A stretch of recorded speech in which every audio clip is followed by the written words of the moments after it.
அனைவருக்கும் வணக்கம். நான் நேற்று என்னுடைய தோழி சீதா லக்ஷ்மி, அவங்க எப்பயுமே இந்த களத்தில் இருக்காங்க, அவங்க கிட்ட கேட்டேன், சீதா களம் எப்படி இருக்கு அப்படின்னு கேட்டேன். இப்போ அவங்க சொன்னாங்க, மக்கள் வரவேற்புலாம் கொடுக்குறாங்க அப்படின்னு சொன்னவங்க சொன்னாங்க, ஒரு நிமிஷம்,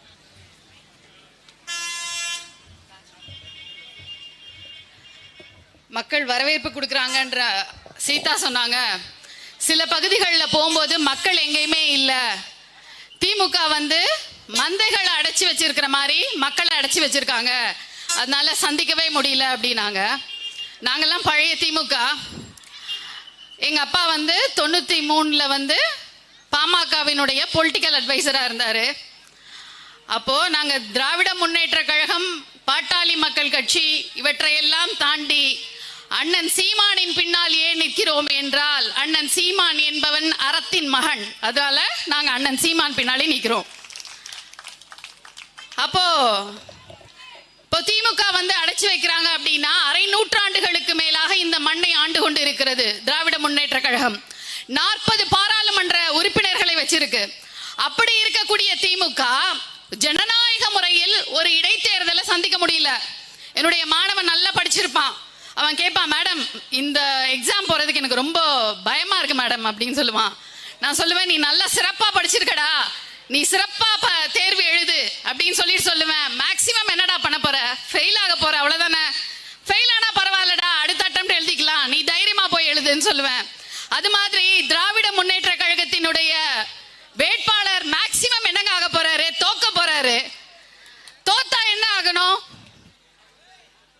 மேக்சிமம் என்ன, தோக்க போறீங்க, அவ்வளவுதான். அப்போ இந்த வேட்பாளர் தோற்க போறாரு அப்படின்னா, தோற்றுட்டாருன்னே வச்சுக்கோங்க. அப்போ என்ன சொல்ல, பத்திரிகைகள் என்ன எழுதுவாங்க, திராவிட முன்னேற்ற கழகம் தோற்று ஜனநாயகத்தை நிலைநாட்டியது அப்படின்ற ஒரு வரலாற்றை பதிவு செஞ்சுட்டு நீங்க போலாம். அதை விட்டுட்டு ஜனநாயக முறையில் ஒரு இடைத்தேர்தலை கூட உங்களுக்கு சந்திப்பதற்கு தகுதி இல்லாமல் போனது வரலாற்று அவமானம். அதுக்கடுத்தது கள்ளக்குறிச்சி சம்பவத்தை நம்ம பார்க்கிறோம்.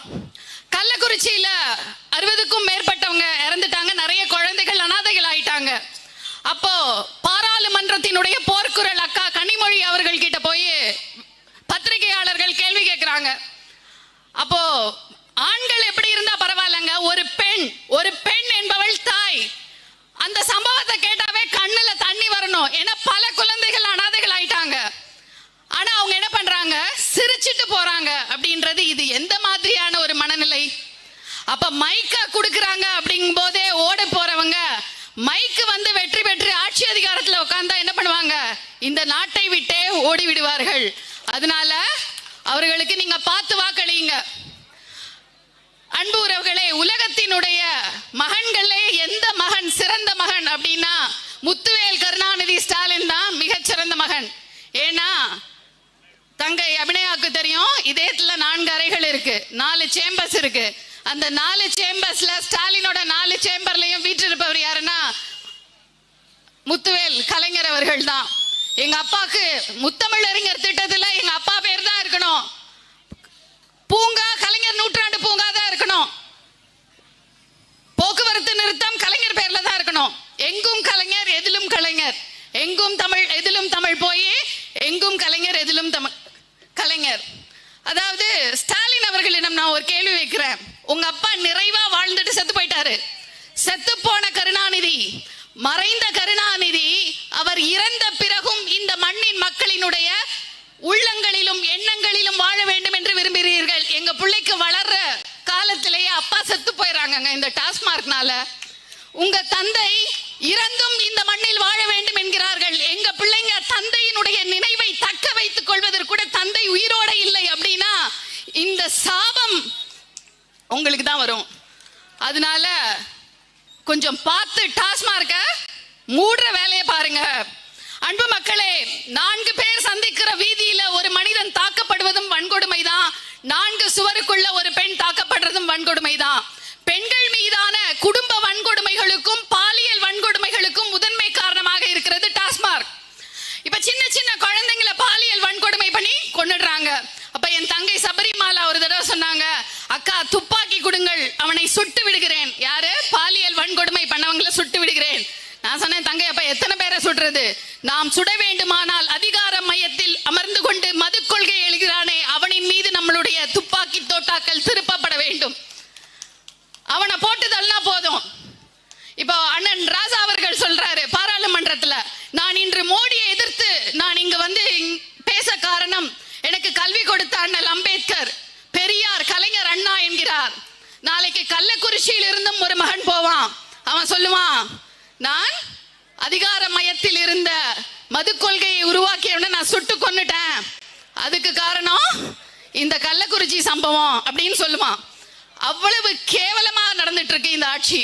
எனவே இந்த மது இவற்றிற்கு முற்றுப்புள்ளி வைக்க வேண்டுமானால் அண்ணன் சீமான் அவர்கள் ஆட்சி அதிகாரத்தில் அமரணும்.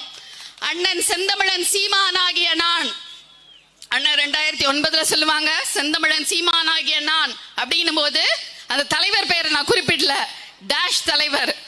அவரினுடைய அந்த தலைவர் யாரு நீங்க கண்டுபிடிச்சுக்கோங்க. அந்த தலைவருடைய சிலைகள் உடைக்கப்படும் அப்படின்னு சொல்லுவார் எங்க அண்ணன். அது மாதிரி செந்தமிழன் சீமான் ஆகிய நான் அப்படின்னு அண்ணன் பதவி ஏற்கும் போது அனைத்து டாஸ்மாக் கடைகளும் சாராய ஆலைகளும் மூடப்படாது, அடித்து நொறுக்கப்படும். அடித்து நொறுக்கப்படுறதா சீமானோட ஸ்டைல். அதனால அந்த மாதிரி நடக்கும். அன்பு மக்களே, திமுக சொல்லுது நாங்க தான் சமூக நீதிக்கான பிராண்ட் அப்படின்னு சொல்லுது. சமூக நீதிக்கான பேட்ச் அவங்க தான் குத்திருப்பாங்க. நான் திராவிட முன்னேற்ற கழக தோழர்கள் கிட்ட கேட்கிறேன், வேங்கை வயல்ல நீங்க ஏங்க டிரான்ஸ்பரண்ட் ஒரு அறிக்கை வெளியிடல? அதாவது குடிக்கிற நீர்ல மலம் கலக்கப்படுது, நாளைக்கு விஷம் கூட கலக்கலாம், இதுல டிரான்ஸ்பரண்டா நீங்க ஏன் அறிக்கை வெளியிடல? அன்பு மக்களே, ஒரு கிராமம் எடுத்துட்டா பெரிஃபரல் ஹெல்த் சென்டர்ஸ் இருக்கும், பிரைமரி ஹெல்த் சென்டர் ஆரம்ப சுகாதார மையங்கள் இருக்கும். அதுல எப்பயுமே ஒரு மைக்ரோபயாலஜிஸ்ட் இருப்பாங்க. அந்த மைக்ரோபயாலஜிஸ்ட் என்ன பண்ணுவாங்க அப்படின்னா, நோயாளிகளுக்கு டிபி இருக்கா அப்படின்னு ஆராய்வாங்க. அந்த மைக்ரோபயாலஜிஸ்டையே பயன்படுத்தி வாட்டர் அனாலிசிஸ் பண்ண முடியும். ஒரு குடிநீர் தொட்டி இருக்கு அப்படின்னா இதுல மலம் கலந்திருக்கா அப்படின்றத ஒரு சின்ன சின்ன பரிசோதனைகள் EMBAR மல்டிபிள் டியூப் டெக்னிக் இருக்கு, அது மூலமா பரிசோதனை செய்து ஒரு ரிசல்ட்டை கொடுக்க முடியும். அப்போ இது மாதிரி எல்லாம் வந்து திமுக வந்து சிந்திக்கிறது கிடையாது. இன்னைக்கு மலம் கலக்கிறவங்க நாளைக்கு கெமிக்கல் பாய்சனிங்க கூட ஒடுக்கப்பட்ட மக்கள் வாழக்கூடிய தொட்டிகள்ல கலப்பாங்க. இது நான் ஏதோ கதை சொல்றேன் அப்படின்லாம் கிடையாது. 20 ஆண்டுகளுக்கு முன்பு வடநாட்டுல ஒரு இந்துத்துவ அமைப்பு அதனுடைய பேம்ப்ளெட்ல போட்டிருக்காங்க. என்ன போட்டிருந்தாங்க அப்படின்னா, ஒடுக்கப்பட்ட மக்கள் வாழக்கூடிய பகுதிகளில் ஜெனட்டிக்கலி மரபியல் ரீதியாக சிதைவை ஏற்படுத்தக்கூடிய கெமிக்கல் பாய்சனிங் கலக்கப்பட வேண்டும் என்று. அப்போ 20 ஆண்டுகளுக்கு முன்பு இது பேசு பொருளாக இருந்தது. எனவே இன்றைக்கு மலம் கலக்கிறவங்க நாளைக்கு கெமிக்கல் பாய்சனிங் கலப்பாங்க. அதனால நாம் தமிழர் கட்சியினர், முற்போக்கு இயக்கங்கள், பொதுவுடைமை இயக்கங்கள் இதெல்லாம் மக்களை பாதுகாக்க வேண்டும் என்றால் நமக்கு நாமே பரிசோதனைகளை செய்து கொள்ள வேண்டும். இல்ல தலைமைச் செயலகத்துல அங்க இருக்கிற ட்ரிங்கிங் வாட்டர் ஃபீக்கல் கண்டாமினேஷன் வர வரைக்கும், தலைமைச் செயலகத்துல இருக்கக்கூடிய ட்ரிங்கிங் வாட்டர் கெமிக்கல் பாய்சனிங் வர வரைக்கும் இவர்கள் எதுவும் செய்ய மாட்டாங்க. அடுத்தது திராவிட மாடல் அரசினுடைய இன்னொரு செயல் என்னன்னா, இங்க விக்கிரவாண்டியில திரௌபதி அம்மன் கோவில்ல பூட்டு போட்டாங்க. 2 சமூகங்களுக்கு இடையே முரண்பாடுகள் நடந்தது. அப்ப பூட்டு போட்டாங்க. ஏன் அந்த 2 சமூகங்களையும் ஓர்மைப்படுத்தக்கூடிய பணியை ஏன் திராவிட முன்னேற்ற கழகம் பண்ணல? அதை நம்ம சிந்திச்சு பார்க்கணும். அப்போ எல்லா சாராய கடைகளும் திறந்திருந்த போது ஐயா ராமதாஸ் அவர்கள் பூட்டு போட்டாரு. தமிழர் ஓர்மையை விரும்பியவர் ஐயா ராமதாஸ் அவர்கள். அதனால்தான் தமிழ் சமூக மக்களே அவருக்கு தமிழ் குடிதாங்கி என்ற பட்டத்தை கொடுத்தார்கள். அந்த ஐயா ராமதாஸ் அவர்கள் தமிழர்கள் ஓர்மைப்படுத்தக்கூடிய பணியை பண்ணியிருக்கணுமா இல்லையா? அப்போ எல்லா சாராய கடைகளுக்கும் பூட்டு போட்ட ஐயா ராமதாஸ் அவர்கள் இங்கு திரௌபதி அம்மன் கோயிலுக்கு போட்ட பூட்டை ஏன் உடைக்கல அப்படின்னா, இவர்கள் தமிழர்களின் ஓர்மையை விரும்பாதவர்கள். அப்படியெனில் தமிழர் ஓர்மையை விரும்பக்கூடிய மகன் யார் என்றால், 8 நூற்றாண்டுகள் கழித்து தமிழகத்தில் அரணையூரில் பிறந்த செந்தமிழன் சீமான் அவர்கள் தான் தமிழரினுடைய ஓர்மையை விரும்பக்கூடியவர். தமிழர்களினுடைய ஓர்மைதான் இந்த தமிழர் நிலத்திலே தமிழ் தேசிய எழுச்சியை ஏற்படுத்தும். ஆதலால் அன்பு மக்களே, எம்மை போன்ற பிள்ளைகளுக்கு எமது அண்ணன் தாயுமானவன், தமிழ் தேசிய இனத்தின் ஒவ்வொரு வீட்டிற்கு பிள்ளையுமானவர். தமிழ் தேசிய இனத்திற்கு எதிராக கட்டி எழுப்பப்படும் இருள் சூழ்ந்த உட்பகையையும் புறப்பகையையும் உடைக்கக்கூடிய கொள்கை மறவன் சீமான். அந்த மகனினுடைய கரங்களை வலிமைப்படுத்துங்கள். என் தங்கை, அன்பு தங்கை அவர்களுக்கு, டாக்டர் அபிநயா அவர்களுக்கு நீங்கள் மைக் சின்னத்தில் வாக்களியுங்கள். நாளைய தலைமுறைக்கு வாழ்வழியுங்கள். நன்றி, வணக்கம்.